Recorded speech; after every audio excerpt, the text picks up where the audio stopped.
Gone Away by a.e.coppard.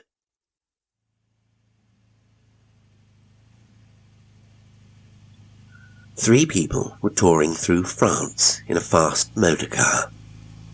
John Lavenham and Mary, his wife, with their friend Anson, a morose man who could not speak French and complained of the absence of mountains.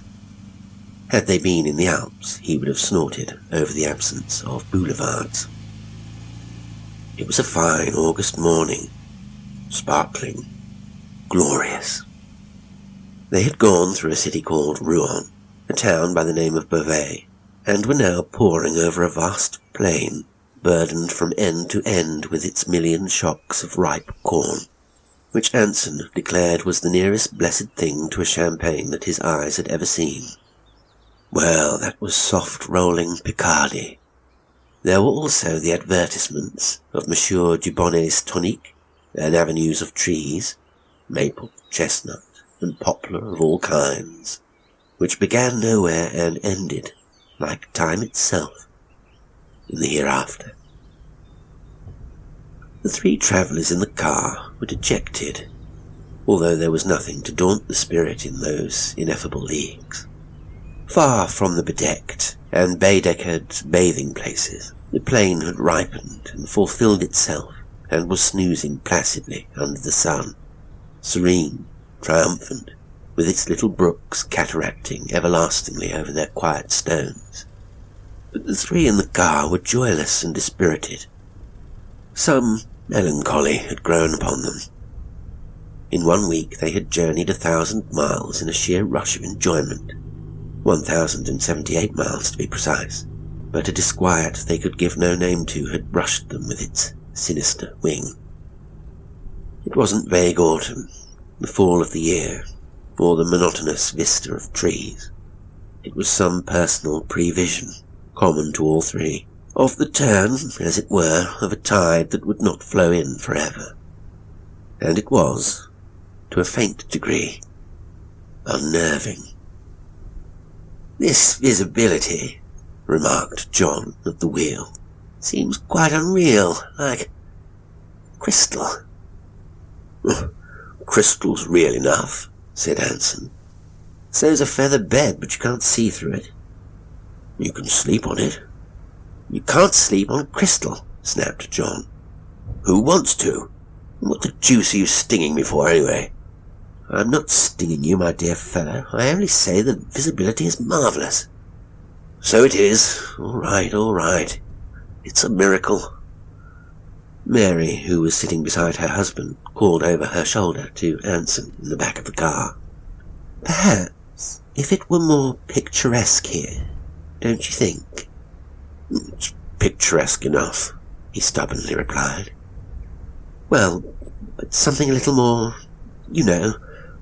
unlike what we expected." "What did we expect?" he asked. "Oh, I don't know. It looks as if there was no end to anything." "Well, there isn't," Anson snorted. John at the wheel giggled grimly. "Sing something," he said. "What?" "Anything a bit lively." Anson reflected. "Could you endure," he asked, "a mildly bawdy song?" "Just as you like," John answered. But Mary said, "No. Oh, gracious, no, not this morning." For a while, Anson sat fumbling with his depression. No end. Maybe. There is change. World without end, yes. The plain diminishes as the towns encompass it. The roads straighten or swerve anew. The high old tower falls. The tree dies, and from its myriad seeds renews again. Yet it all takes no account of me. I'm a non-entity. I'm ignored as though I were doomed from the beginning. But I am not doomed. I swear I am not. I will not be. "Shall we, do you think," he shouted to John, "be able to get a Times at the next town? I feel shockingly cut off from everything. I haven't seen a newspaper for a week." At that moment, John was slowing up the car to go over a small, stiff, narrow bridge. It had a pert yellow sign upon it. "What the devil does that say?" John stopped the car under the trees. There was a brook under the bridge, and on either hand, fields, swarming with stooks, undulated to the skyline. For some moments he and Mary tried to translate the inscription on the sign, but it was difficult, and Anson could give them no help. "As far as I can make out, it means the bridge of the humpbacked donkey," said John, and Mary dubiously agreed. "Sounds a little sarcastic," Anson sighed. "Where are we?"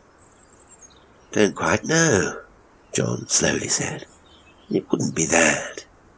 "Wouldn't be what?" "Sarcastic. Not in France. It means something. Something else." Mary, studying a map, inquired, "How far have we come this morning, John?" John glanced at the speedometer, then bent and stared and stared. 9,000 miles. "Don't be absurd," Mary exclaimed. "Oh, look at it. It's going now, and we've stopped. The damn thing has gone wrong somehow. We've come, what do you think, 9,000 miles this morning, Anson? That's going some. Look at the blessed thing." All three stared at the face of the instrument. The little red figures denoting a furlong kept flicking on. A mile was registered in a flash. Then another. "What a nuisance," laughed John. "Must get it seen to at the next stop if I can." "And I must get a Times if I can," added Anson. "I feel done without a Times. What's our next town?" It ought to be, but I can't seem to make anything out this morning," stammered Mary. "There's a milestone along there," John interjected, and he drove the car slowly along to the stone. It stood under a maple tree, a bone-white pillar with a painted red cap. John stared at it. Mary stared at it. "What does it say?" asked Anson. "Well, it's a rumman," John said. "A rough translation would be 1,000 miles to here." "Here? Where is here?" "That's what's so rum. That's what it doesn't tell you. I've never seen a stone like that before. Must have a look at it." They all got out of the car and walked up to the inscrutable stone. At the back of it they found another inscription, which said, 1,000 miles to there. "Ho! It does begin to look a bit sarcastic after all," laughed Anson. They gazed around. There was not a living being in sight. "I'd like to take a photograph of that," said John. The road lay straight for miles under its endless avenue of trees. No sound of a car reached them, or of a bird or beast. No voice of a child, only the leaves on the trees faintly hissing. There was a pronounced smell of straw from the corn shocks, and they became aware of a stranger thing as they peered into the view beside the trees. Far ahead in the gleaming distance they could perceive a high hill with the roofs and towers of a city on its top, too far to define and yet clear enough to the casual eye. But what puzzled them all was the sight of something continually puffing up into the air above the hill, and then bursting and falling back again, faint curving frills of smoke that shot up with the regularity of a beating pulse. It died and reappeared, again and again. It looked as though fireworks, huge rockets, were ascending and breaking. But you did not send up fireworks during the day, with the sun so brightly shining too. "Oh, God!" exclaimed Mary. "It's an earthquake." "No, it's an explosion," Anson quickly said. "Might be an arsenal blowing up." "That's no arsenal," said John. "Come on, let's bundle off and have a look at it." "No, please, John," cried Mary. "Oh, it's all right," replied soothingly. "What's the matter? We must have a look at it. We won't go too near. Only somewhere where we can see it. It might be of some use, you never know. Come on." All scrambled into the car. My, if this damn speedometer isn't smashing all records. Look, done another 5,000. Did you ever see anything like it? How can the thing go on when the car's not moving? "Let's go back, John," pleaded Mary, with a bruised air. "Back? Go back where? Can't go back. Not now." "I wish you would," said she. "I feel you know. You know how I feel." "I don't," he said. "How do you feel?" "I really can't tell you," answered she. "It's ghastly, all this earthquake and things going wrong." "Pooh!" John edged in the clutch, and the car slid off again into the lane of trees. For 10 minutes they sped along without speaking, the endless trees screening them from all view of the fiery city, until Mary begged John not to go so fast. "I can't tell how fast we are going," he explained. "The speedometer says 1,000,000 miles an hour. We'll stop and have a look at those fireworks again. It'll be nearer now." They stopped and emerged. There was a blankness beyond the avenue of trees. There was no hill, no city, no explosions. Time had spread its fickle placidity over all the plain once more. Corn and shocks of corn, feeble brooks, the wide sky, trees, low uplands and measureless distance. "That's where it was," murmured the astounded John. "There was a hill. It was over there." "It certainly was there," Hanson agreed. "I do wish we had not come." Mary was unnerved. "I know," cried John. "It must have been a mirage. You remember we couldn't hear any noises." His face brightened again. "And we ought to have heard something. I've seen them before. Not in this latitude, though. Fancy that. A mirage." "Was the milestone a mirage?" asked Anson. "Probably," laughed the other. "And the donkey bridge, too. All the lot of it." "And the speedometer?" They turned back to the car again and peered in. "Oh, Lord. Thousands of miles more. Look at it. Thousands, and the damn thing won't stop." They reseated themselves. John lit a cigar. Anson munched an apple. Mary sat with closed eyes. The car plunged on.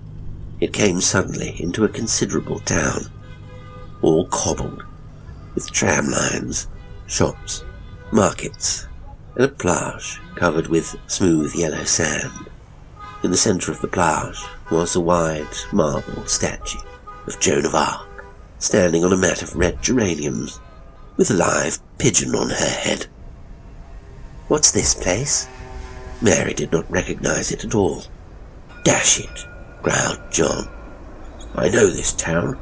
I know it well, but I can't think of its name." "There's a paper shop here, though, Anson. Halfway up the Rue d'Enfer, just along here. Denoyer's the name. Here we are." He swung the car round into a narrow street, and halfway up, sure enough, there was the shop of Monsieur Denoyer. Anson and Mary both went into the shop, but Monsieur Denoyer was profusely desolated.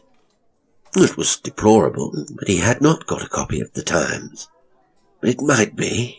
Yes, he was almost certain that it could be obtained at the shop of Monsieur Fethenot in the next street, a street and shop that he described with spirited gestures as he smiled the couple back into the car. John drove on to the end of the street, where there was a square with a market of toys and clothing in progress. Cursing the one-way direction, John had to drive right round the square. before gliding into the street at Monsieur Fievno. And then Mary said it was not the right turning, but John was positive. Anson was certain, so Mary said it didn't matter a bit. There was no newspaper shop in that street. No sign of Monsieur Fievno, living or dead. And the car soon emerged on a main thoroughfare full of converging traffic. "Ah, I see what we've done," cried Anson. "I can tell you where we are now. I know exactly where he is. I'll run across and get it." There and then he stepped out of the car. No, get in again. I can't wait for you here in the middle of all these trams," stormed John. "I must get on a bit further." "It's all right," Anson answered. "It's only just across the way. 2 minutes. You go on, I'll find you all right." And without more ado, he dashed off between the passing carts and cars. Where will you meet us?" John yelled after him. Anson was gone. "Silly ass!" John exploded. "Suppose he gets lost? He's never been here before. He can't speak a word of French. And I've got his passport. Nice pickle he'd be in. And so would we. Damn fool." But the car had to get out of the road. They drove on a little way until they found themselves once more at the plage with the statue of Joan of Arc. There they waited. "He'll easily find us here," said John to Mary. "You look out for him that way and I'll look this." They waited for 10 minutes. "Now the ninny has gone and lost himself. I knew that'd happen." But Mary said, "I expect he is only looking at the shops."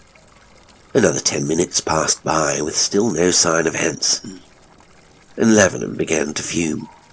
"Oh, God help that fool!" "Don't quote scripture, please, John," said Mary apprehensively. And he said, "No, all right, I won't quote it. Hadn't you better go and look for him? I'll stop with the car in case he turns up here while you're gone." So off went Mary. The last he saw of her through the traffic was her blue shoes tripping across the cobbles towards a block of shops. John sat in the car. He did not want to get out of it. He liked cars, and it was a hot day, too hot to go twiddling about on the plage. The trams clanging, the cars hooting with every imaginable torture of sound, and the rattle of carts on the stones were not things to his liking. He wanted to get away from this town. Lolling back, he reviled the fat-headed Anson, who had gone chasing after the Times, and gazed moodily out of the open window at Joan of Arc amid her geraniums, at people footing idly across the neat yellow sand of the plage, or sitting on seats perusing the news with their legs crossed. 4 young priests came gaily by in their long black cassocks and Roman hats. They were all smoking thin cigars. A dirty-looking pigeon sipped and bathed in the basin of the fountain.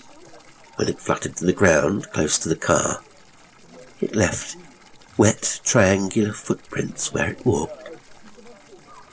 By and by, despite the noise, Lavenham fell into a doze. On waking up, he felt sour and ugly. For a moment he had forgotten his whereabouts, and did not want to stir. He frowned at the statue of the peerless Joan, and a lanky little girl in a pink tunic who was passing with a fish on a string. But the traffic uproar bit into his consciousness like a hornet at its prey, and he sat up, sweating most infernally, yawned, blasted, and found he was alone. Mary was gone. Anson was gone. Then he remembered they had gone after the Times at Monsieur Fievno's. His watch was on his wrist. He stared at it, shook it. It had stopped. How long had he been asleep? He could not tell. His watch said it was 12 o'clock, but that was just the time he had registered when they were at the bridge of the humpbacked donkey. It must have stopped there. It was damn silly. He got out of the car and walked about until he saw a clock tower, and a clock that denoted 3:30. 3:30? That must be wrong too. He crossed the road, and peering into a shop doorway, saw another clock. It was 3:30, all right. He must have slept. Let's see. He must have been sleeping at least an hour. An hour at least. More than an hour. Much more. A nasty, anxious feeling assailed him. Something must have happened to Mary, or that idiot Anson. Or would they have gone to lunch without him? Oh no, she wouldn't do that. Besides, it was long past lunching time. Running back to his car, he drove off in it slowly, to the shop of Monsieur Denoyer, searching right and left as he advanced. No, neither the lady nor the gentleman had called there again. Receiving once more the most explicit directions to Monsieur Fidnos, he was soon at that establishment. But nothing was known of Anson or Mary. Neither had called. Monsieur Fidnos was positive of that.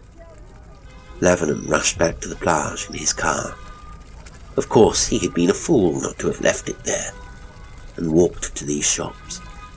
Mary or Anson might have returned there and not found him. Lavenham was now thoroughly agitated. It must have been 2 hours since Anson disappeared, and he had never reached the shop. Neither had Mary. Had they been kidnapped? Or had there been an accident to one of them? Perhaps both. Where was the hospital? Off in the car, he shot again. The infernal traffic! These blasted lunatics of people! He ran over a dog, but would not stop until he reached the hospital and blundered up the steps. No, not there. No accident. No news. Nothing. Distractedly, he fled to the chief of police, who was at hand in a quiet street full of offices, displaying the golden shields of notaries over the doorways. The police station was in a courtyard, and Lavenham drove in under an arch. Jumping from the car, he hurried into the office and announced his errand. He was conducted to the room of the chief, a suave official with the demeanour of a hawk.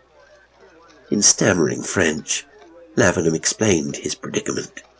Your name, monsieur? Your passport? And so on. Then the chief listened to Lavenham's story and scribbled notes on a pad of paper, smoking with extreme deliberation a cigar of crumpled design. He contrived to make light of the whole affair. 2 hours? That was a mere nothing. What was 2 hours? His offhand manner only increased Lavenham's perturbation. The chief spoke soothingly to him. Whence had he come? Whither was he going? Come? Lavenham had to reflect. Where had they stayed last night? He racked his brains, but could not remember. Monsieur the chief smiled, and Lavenham explained that his mind and recollection had been upset by the occurrences of the morning. To begin with, there was the earthquake. Earthquake? Yes. Or, no, it wasn't. It looked like an earthquake at first, but it turned out to be a mirage. The officer stared. Where was this, monsieur? Where? That also I cannot tell you. The Frenchman, sitting sideways with one arm over the back of his chair, and his legs nonchalantly crossed, pursed his lips, and dropped his pencil resignedly on the paper pad. You see, Lavenham explained, my speedometer has gone wrong. I cannot tell. It says we have come 20,000 miles this morning. Monsieur, but that is impossible. It is impossible, but that is what it says, and that is not all. The chief stood up. He said he would like to see this speedometer. They walked out to the courtyard together. The courtyard was empty. Lavenham's car was gone. Lavenham ran out under the arch. The chief followed him. There was no sign of the car in the street. Well, but was Monsieur quite sure he came in his car? It could not have been stolen from the courtyard of the police. Lavenham was really frightened now, and could only babble away hysterically in English. What does it all mean? Anson's gone. My wife's gone. Car's gone. What is the meaning of that? What does it all mean? Am I mad, or is it the end of the world? What is the meaning of it? Tell me, please. The chief took him soothingly by the arm and led him firmly back into the police station. The attendant gendarme was questioned. Had he seen Monsieur Lavenham arrive? Did he notice Monsieur Lavenham's car? No, he had not seen this car. Possibly there had been a car, but he had not noticed its arrival. He had been engaged in the office. Could not say. Beckoning the gendarme to follow them, the chief led Lavenham along the passage, and thence into a corridor where there were many doors. The gendarme unlocked one with a key from a bunch he was carrying. The chief ushered Lavenham into a dim room that had only a table and a bench in it. Monsieur will please to wait there while I make some inquiries for him. Yes, in a few moments. And, assuring him that he would find out all about everything, the police chief backed out of the door. The door was abruptly closed, and Lavenham was bolted in. Good Lord, he realized he was in a cell. Was he going to be locked up? There were iron bars across the little window. He stood up and peered out. All he could see was the gable end of a big building overtopping a high wall, and on it was an inscription painted in yellow and blue. Sus l'ami de la estima. He couldn't help laughing at that, laughing aloud. Oh, the friend of the stomach.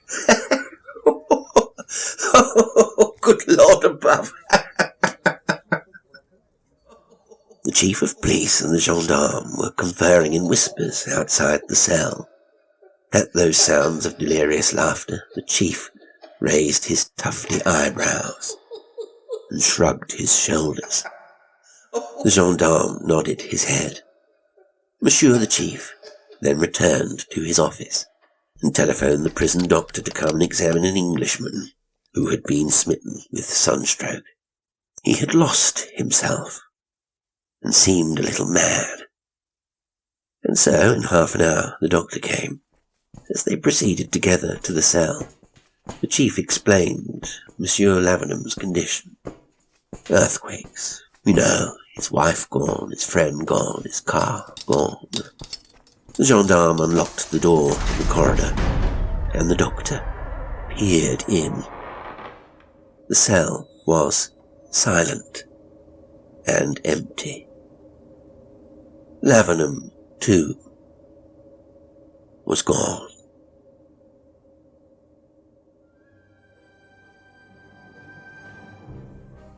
Today's story was Gone Away by a.e.coppard. It was read by Jasper L'Estrange. Well, thank you for listening, and until next time, sweet dreams.